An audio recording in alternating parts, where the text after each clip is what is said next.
Alhamdulillah Alhamdulillahilladzi nahmaduhu wa nasta'inuhu wa nastaghfiruh wa na'udzu billahi min syururi anfusina wa min sayyiati a'malina may yahdihillahu fala mudilla lahu wa may yudlil fala hadiya lahu asyhadu an la ilaha illallah wahdahu la syarika lahu wa asyhadu anna sayyidana Muhammadan abduhu wa rasuluh. Allahumma salli wa sallim ala sayyidina Muhammad wa ala alihi wa sahbihi wa man tabi'ahum ila yaumiddin, amma ba'd. Fa ya ibadallah ittaqullaha haqqa tuqatih wa la tamutunna illa wa antum muslimun. A'udzu billahi minasy syaithanir rajim. Bismillahirrahmanirrahim. Inni wajjahtu wajhiya lilladzi fataras samawati wal ard hanifan wa ma ana minal musyrikin. Shadaqallahul azim. Hadirin sidang Jumat yang mulia, ibadah kurban dan ibadah haji bisa jadi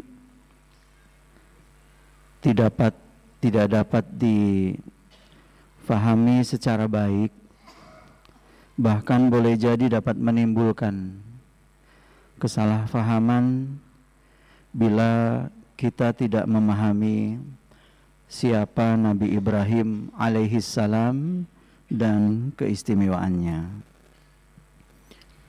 Karena ibadah tersebut berkaitan erat dengan pengalaman ruhani Nabi yang agung ini. Hadirin sidang Jumat yang mulia, paling sedikit ada 3 keistimewaan Nabi Ibrahim yang tidak dimiliki oleh nabi yang lain dan manusia yang lain. Ini sekaligus dicerminkan dalam ibadah haji dan kurban.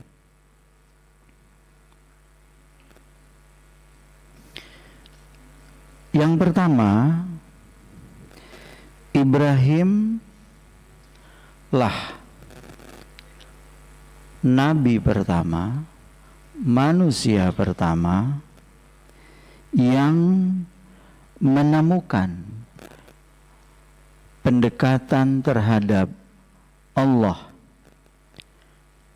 pencarian terhadap Allah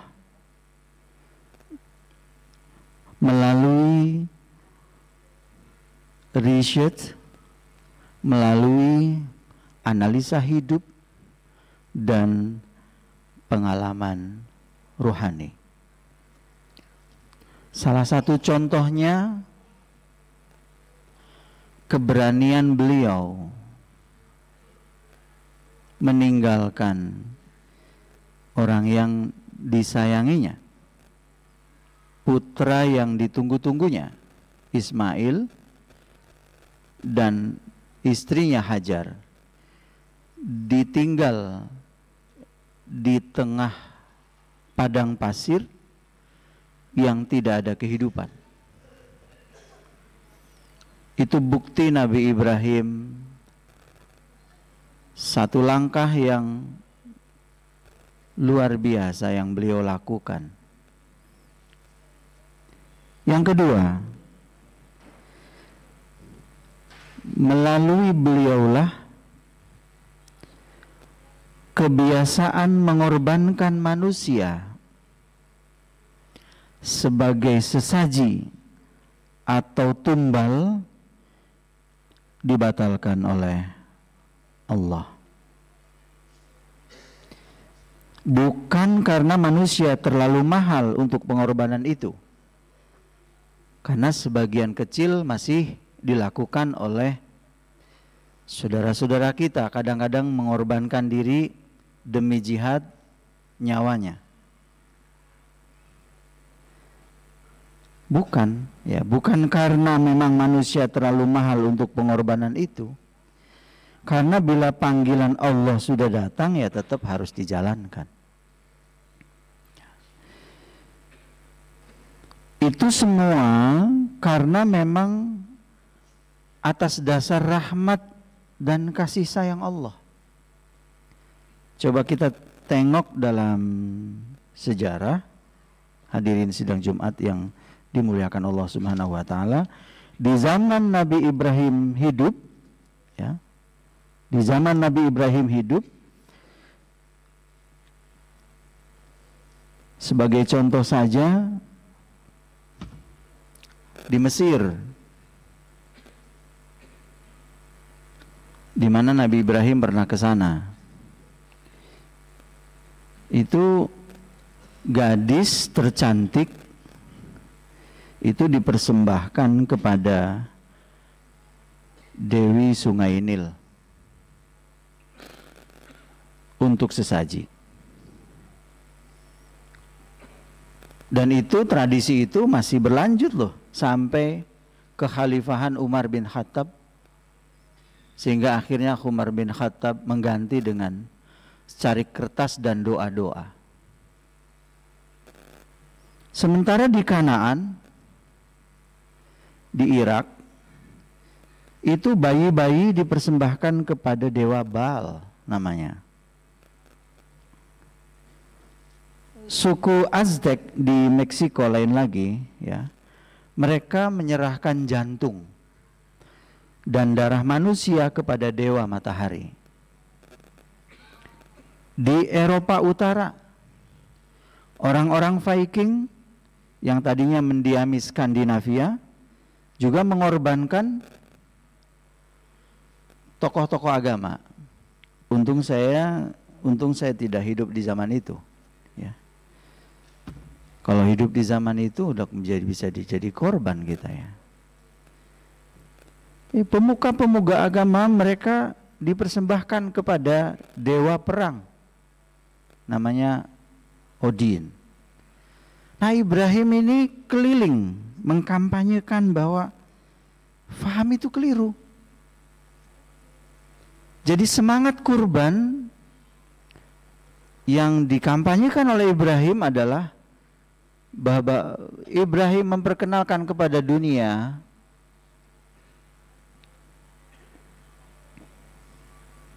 tidak boleh dan tidak lagi untuk mengorbankan apapun atas nama manusia. Mungkin semangat ini yang perlu kita refleksikan. Kadang sulit sekali kita memisahkan apakah itu kepentingan atas nama umat atau atas nama hajat pribadi. Tapi kita bilangnya atas nama agama. Itu sungguh menodai perjuangan Ibrahim. Karena tidak boleh mengorbankan atas nama rakyat, atas nama umat. Padahal itu adalah egoisme pribadi kita untuk mencapai sesuatu.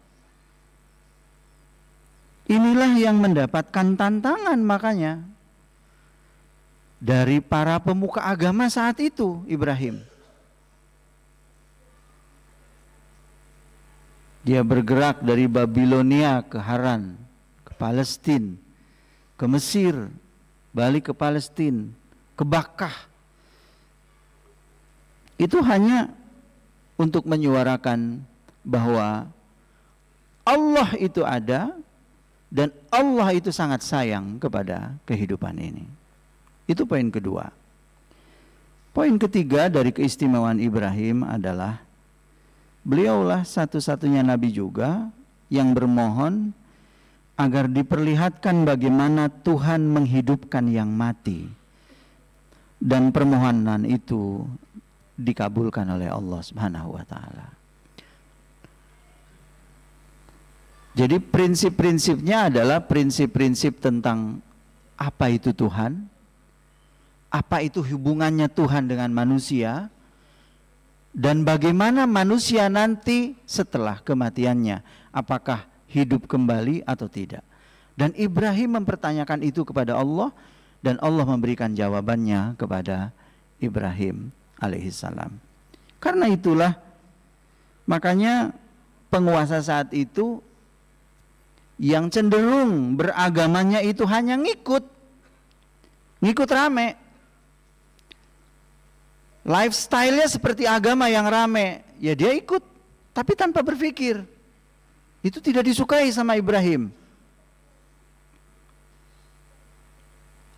Raja Namrud yang berkuasa saat itu pun ya ikut-ikutan saja dalam beragama pun.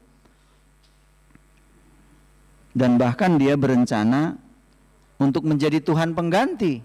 Karena waktu itu dewa yang paling besar yang bernama Marduk itu adalah salah satu tokoh Babilonia yang dinobatkan untuk menjadi wasilah menyampaikan hajat-hajat bangsa itu kepada Tuhan, kepada Allah. Nah, Marduk itu berencana digeser sama Namrud. Sebab kalau nanti keputusan rakyatnya bahwa Namrud itu luar biasa bagi bangsa itu, maka ada kemungkinan kumpulan berhala dan yang paling besar itu Marduk, kalau Namrud sukses membangun bangsanya dan atas kesepakatan bangsanya itu bisa dinobatkan sebagai penggeser Namrud, itu bisa. Dan itulah obsesinya Namrud. Dan memang ternyata gagal karena lahirnya Ibrahim. Itu yang membuat Namrud marah. Jadi di sini bukan urusan tauhid pure, tapi di situ ada gesekan tentang kekuasaan, tentang politik, tentang apapun dalam hidup ini. Coba tanyakan dalam keberagamaan kita, masihkah di dalam beragama kita masih bercampur syirik-syirik seperti itu? Karena hakikatnya itulah agama yang diajarkan oleh Ibrahim. Kita mungkin berkorban tiap tahun, tapi jangan sampai mengorbankan hak manusia yang lain untuk hidup kita. Karena substansinya dari kurban itu adalah kasih sayang kita dengan sesama. Tidak boleh mengambil hak-hak manusia yang lain. Sehingga dengan itulah Nabi Ibrahim alaihissalam mengungkapkan pengalaman batinnya di dalam perjalanan spiritualnya menemukan Allah dan hubungannya Allah dengan manusia. Diabadikan di dalam surah Al-An'am ayat 79, Inni wajjahtu wajhiya lilladzi fataras samawati wal ard hanifan wa ma ana minal musyrikin. Sesaat lagi kita akan membaca. Waktu sholat Jumat coba kita nikmati bacaan itu adalah Ibrahim yang mengucapkan doa iftitah. Jadi yang hafal doa iftitah nanti coba kita baca dan resapi betul bahwa itu adalah satu penghayatan Ibrahim di dalam perjalanannya menemukan Allah dan hubungan Allah dengan kita, dengan manusia. Yang artinya apa? Aku hadapkan wajahku kepada Allah yang menciptakan langit dan bumi dengan penuh kepasrahan mengikuti agama yang benar, dan aku bukanlah termasuk orang-orang musyrik. Semoga semangat Ibrahim yang mampu memurnikan bagaimana dia cara bertuhan dengan cara berpikir dalam, sehingga menemukan substansi yang paling dalam tentang apa itu Tuhan.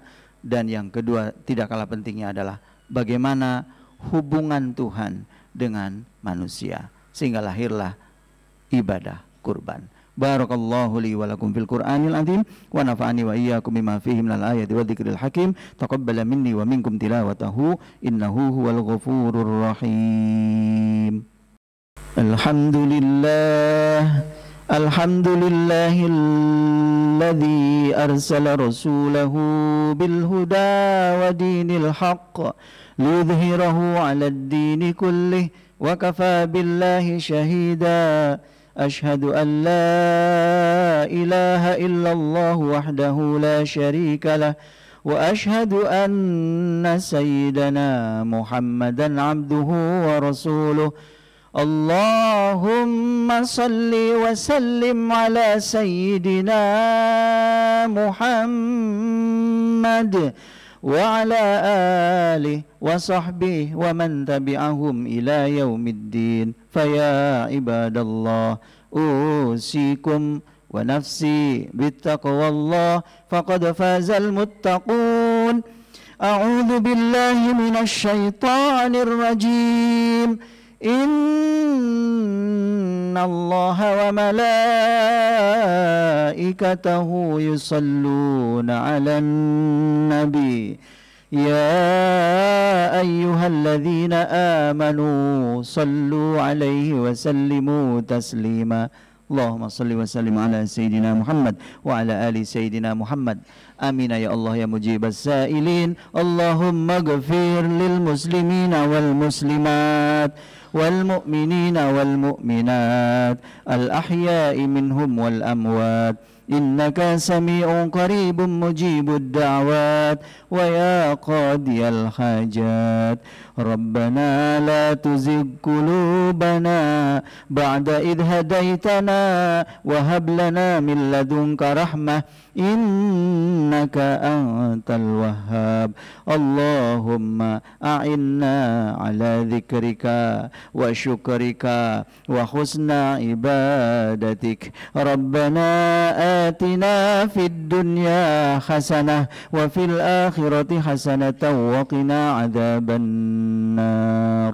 عباد الله إن الله يأمركم بالعدل والإحسان وإيتاء ذي القربى وينهى عن الفحشاء والمنكر والبغي يعظكم لعلكم تذكرون ولذكر الله أكبر. أقم الصلاة.